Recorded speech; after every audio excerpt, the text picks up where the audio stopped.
to Doha. Is there anything you would like to say to the people living in Doha about Nobu?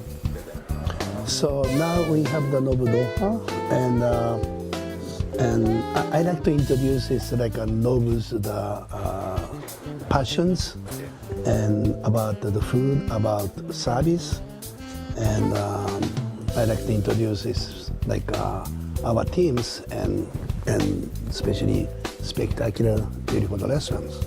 Yeah. And now, and how can I say, introduce more of my food.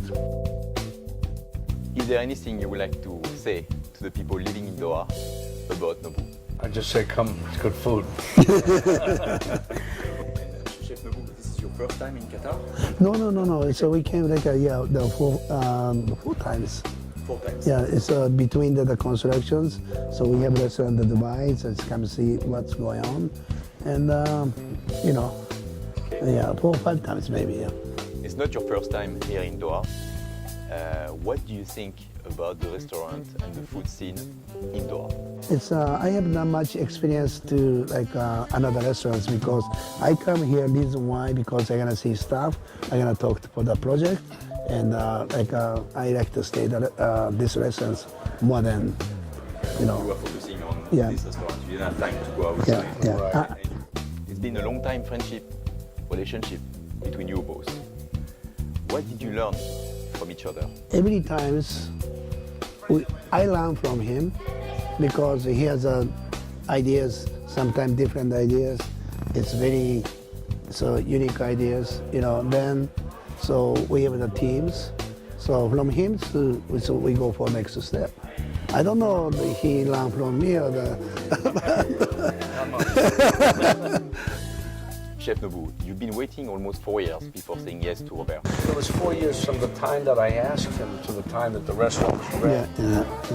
So that, in other words, a couple of years going on, then we had to build the restaurant and all that. So that was a logical amount of time for all the steps to get to the point that we did for. I like to go one by one. Yeah, but I can imagine also by reading that basically you had some difficulties with your experience before, like in Alaska. Yeah. So it took more Yes, for you, exactly. To trust someone, and it's trust takes time. Yes, to grow, I guess. it is.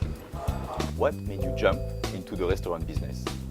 Well, I didn't jump into it. I did, I created the Tribeca Grill with Drew Nieperan, who had a very good restaurant, I don't know if it was a 3-star at that time for New York standards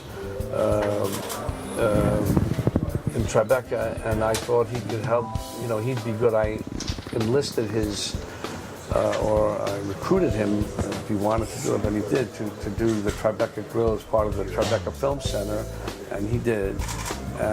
He wanted to do it because he was close. He could walk from that restaurant to the film center. It was like 3 blocks away. Then, when I was out in California, I went to Matsuhisa. And then, when Nobu started expressing interest, he and I and Drew would talk, and he and Drew would talk. And we had the grill already by that time. We had the Tribeca Grill. Okay. And that's the final question. I would like to know, is there any plan to open Hotel Nobu in the Middle East? We are. In fact, in Riyadh and in Bahrain, we were opening one in London. We're opening one in Miami. A lot of places. Yeah, in Bahrain as well. Yes. Okay. That's Robert De Niro. That's Chef Nobu. I am Edward Smith for SNAPTVIP and OHLALA Magazine.